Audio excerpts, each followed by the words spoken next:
Alright, so today I am out with a sub for one more day. Sorry, I know your hearts are broken.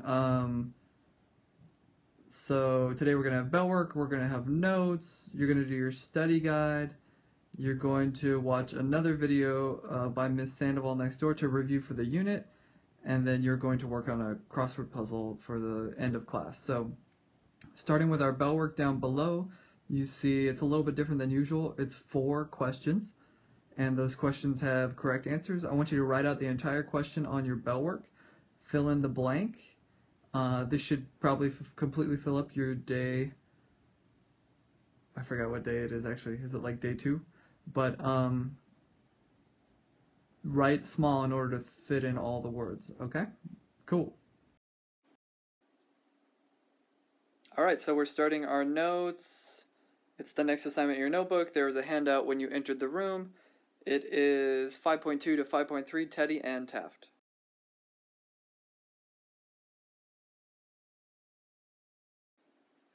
The question you're going to be answering for the summary is, how did progressivism shape the presidencies of Theodore Roosevelt and William Taft? The big idea: when Roosevelt became president, progressive changes became more common in politics. Roosevelt understood that he needed to control big business without destroying it, and he also made big impacts in the areas of medicine and food handling, as well as environmental conservation. Taft experienced many difficulties as president, but he continued the progressive reform movement. Okay, when I talk about progressive presidents, I'm talking about 3 guys: Roosevelt, Taft, and Wilson. Roosevelt and Taft are Republicans, and then Wilson is a Democrat.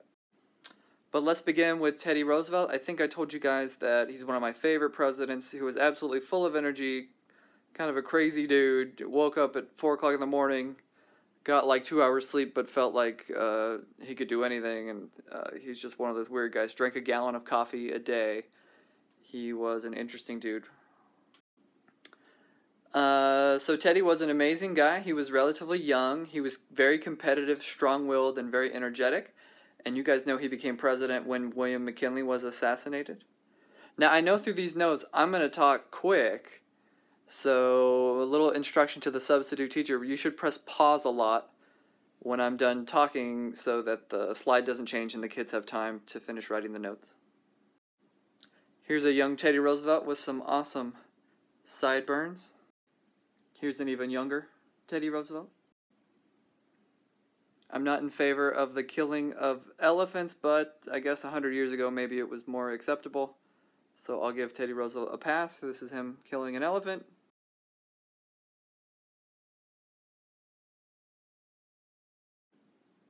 Can you imagine the President of the United States riding a moose across a river? That's what this picture is.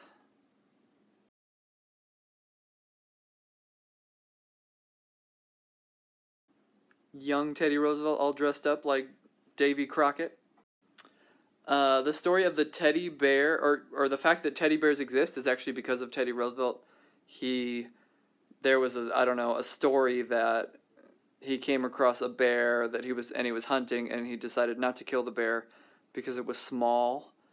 And I think, something like people adopted that story, and then they started selling teddy bears in stores, and it became very popular because of him. So that's why they're called teddy bears. Teddy is amazing. He can even fight lions or tigers. He can even shoot a machine gun at Sasquatch. This is kind of interesting. This is Teddy Roosevelt's diary entry the day that his wife died.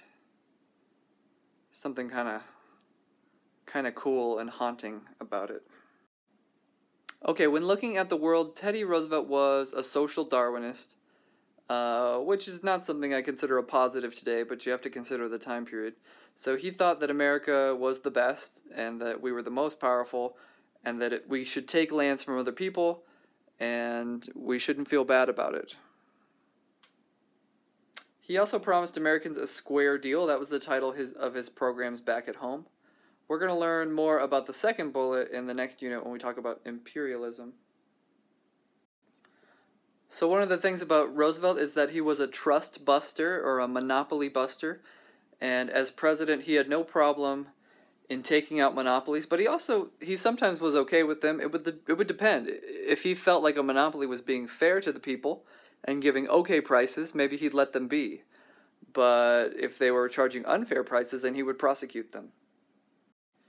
And one of the big ones that he prosecuted was the railroads. So the railroads were also called the Northern Securities Company, and he said that they were in violation of a law that said you cannot have monopolies. That law is called the Sherman Antitrust Act. It's an important act that says you cannot have monopolies in America, and Americans really looked up to Roosevelt as a trust buster. Can't remember if this is on your notes or not, but anyway, it's kind of repeating. He believed that trusts were hurting the public, or at least some of them, and he wanted to supervise big business but not destroy it. All right, the coal strike of 1902, 150,000 coal miners walked out on the job, demanding more pay and less hours, and a recognition of their union. And the price of coal rose across the country, and winter was coming. If you guys remember, we watched the president's video that talked about this, and then Roosevelt took the side of the coal workers, but he was also pretty stern too.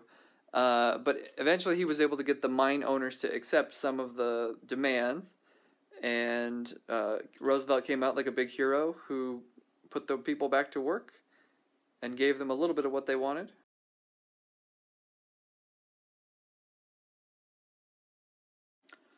Roosevelt established the Department of Commerce and Labor, and under his presidency, Congress gave the Interstate Commerce Commission the power to regulate the railroads. So if I ask you what government department regulated the railroads, the answer is the Interstate Commerce Commission. Because the railroads were one of the worst monopolies, they would like raise up the rates because you didn't really have another option. You had to use the railroad.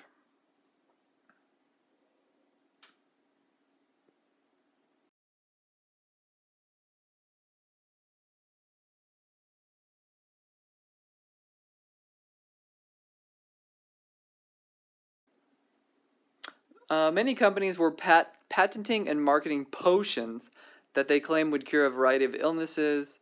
Imagine somebody selling a drink that says this cures cancer or this cures that or this, when in reality there could be dangerous stuff inside it, sometimes chemicals or cocaine or drugs. And so Roosevelt, this is something that concerned him, so he's going to create some agencies to fight back against this kind of thing. I have some cool video clips to show you, but I can't do it, uh, you know, because this is a YouTube video and I can't put a video in my video. So remind me when I get back, and maybe I'll play some of these videos. So in response to the jungle, the story goes that Roosevelt was reading The Jungle as he was eating breakfast, and it disgusted him so much that he didn't want to eat his sausage, and he never wanted to eat sausage again. So he encouraged the passage of the Meat Inspection Act in 1906 and the Pure Food and Drug Act in 1906. So I can't remember if you learned this in the last lecture or not, but a major accomplishment of Roosevelt's. So I'm pretty sure you learned last class that food people ate was dangerous and rotten meat was being reused and put in cans for people to eat. And Upton Sinclair's book showed how gross things were, and Congress passed those acts that I just talked about. One of the other great things about Roosevelt is that he was interested in protecting the environment. And when you want to protect the environment, that's called conservation. He did a lot of stuff in regards to the national park system. So if you've ever been to Yosemite or Sequoia or the Cleveland National Forest or up in like Big Bear in that area, a lot of this area is off limits to building on it because it's been preserved as a national park. And these are all across the country, not just California. And that's something pretty special to me because I love national parks. So it's funny because he was an avid hunter, but also believed in preserving our land. So he was kind of a contradiction. He told companies they couldn't cut down all the wood. He set up 5 new national parks and 51 wildlife reservations. Here's some of the national parks that he established. The most famous probably being Yosemite. Maybe some of you guys have been there. Okay, so Roosevelt served for about 2 years after McKinley was killed, and then he was reelected in 1904 pretty easily. He really enjoyed being president, but if you remember the video, he made a kind of promise he would come to regret when he was running. He said, "Elect me, and I won't run anymore after this," because sometimes when people are going to run a whole bunch of times, they don't accomplish a whole lot because they feel like they're going to be president forever. He said, "I won't be president forever. This will be my last term, and I'm going to get so much done, and that's why you should elect me." It did end up being his last term, but he regretted that a lot. Um, he's going to handpick his successor, which is William Howard Taft, and I think that Roosevelt's kind of a control freak, and he doesn't like the way that Taft runs the country. But that's a little bit later in the lecture. So what did Roosevelt do? He increased the power and prestige of the presidency. Remember, before him, all of our presidents were kind of like boring, except for maybe Abraham Lincoln. He created the Agriculture Department, the Public Health and Safety. He created our national parks, and he broke down a lot of monopolies.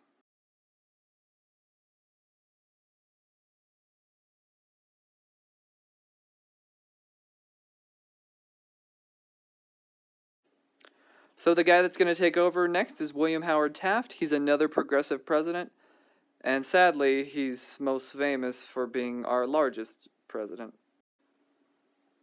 But maybe he deserves credit for more than just being a large dude. If you've ever been to the Mission Inn, since I'm talking about his size, they have a big chair in the lobby, and that big chair was William Howard Taft's chair. Now, he was kind of a boring guy. It doesn't mean he was a bad president, but he was kind of a boring guy, and he didn't feel like it was the president's job to do too much. He was more like the presidents that came before Roosevelt. And meanwhile, Roosevelt is sitting on the sidelines like, oh, this guy, he's so boring, he's not doing what I want him to do. But at the same time, low-key, he was getting a lot of stuff done. He actually busted more trusts than Roosevelt did. So he broke apart Standard Oil, which is Rockefeller's oil company, and he created a department called the Children's Bureau that would investigate child labor and report back on what they found. So he was interested in protecting children, and he also continued Roosevelt's trend towards preserving the national parks. So Taft was our largest president, and he is most famous for getting stuck in the White House bathtub. So they had to like pry him out of the bathtub. So they installed a new bathtub that was big.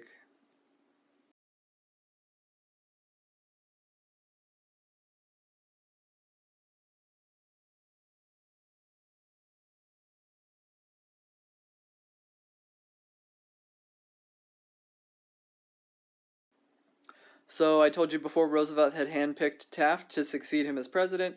Taft seemed like he was great for the job, but his personality was the opposite of Roosevelt's, and off to the sidelines, this was bothering Roosevelt. Today, Taft has a reputation as maybe not such a great president, but I don't think that's really fair. He wasn't that bad. He just wasn't as dynamic and as exciting as Roosevelt was. In fact, he busted twice as many businesses as Roosevelt did, but he was just more quiet about it.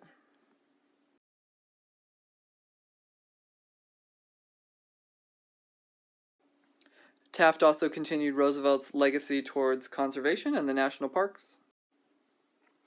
Alright, so things start to get kind of nasty. Roosevelt is retired, and he's starting to wish that he had never selected Taft to follow him, and he starts to criticize Taft, and Roosevelt basically announces that he's running for president. They're both in the same party.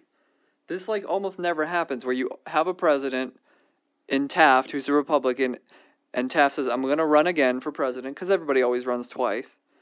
And then Roosevelt's watching, and he says, "You know what? I can't stand this. I'm a Republican too, and I'm going to run against him." You almost never see that happening.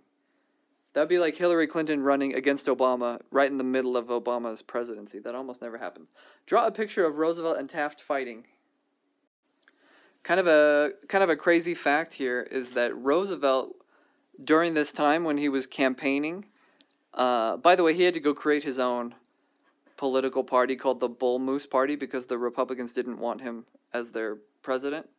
So while he was campaigning, someone came up and shot him in the chest, and Roosevelt's such a crazy dude that they arrested the guy, and Roosevelt just kept giving the speech with a bullet in his chest, and he didn't have the bullet removed until after the speech was over.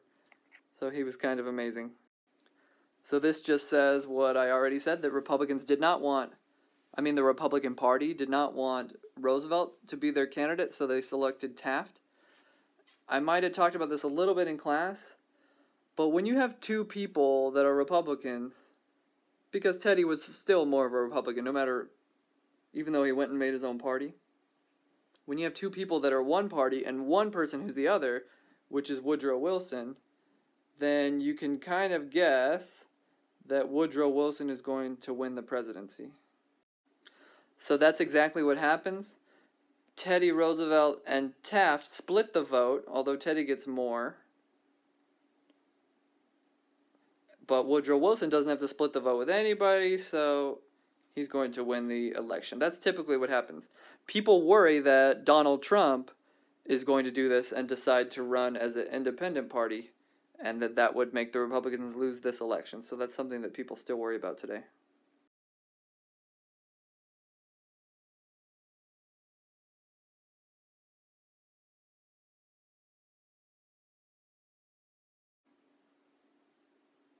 Okay, at the bottom of your paper, make sure all of the side questions are answered. Go ahead and answer your summary. Give me one sentence on how Roosevelt expanded the progressive cause and one on Taft. What did they do that was very progressive? At this point, the notes are done. We can pause and let you catch up here. All right, what are we doing for the rest of class? After this, you're going to turn to the study guide and work on that for about 5 minutes. Then you're going to watch a review video on YouTube. You have something to do during this review video, so I want you to take the white paper, the blank white paper that you grabbed when you entered the room, and I want you to fold it until you have a 4x4 grid. A 4x4 grid. So your paper will end up looking like this. Okay, that looks terrible, but all the boxes would be even. Let's try again.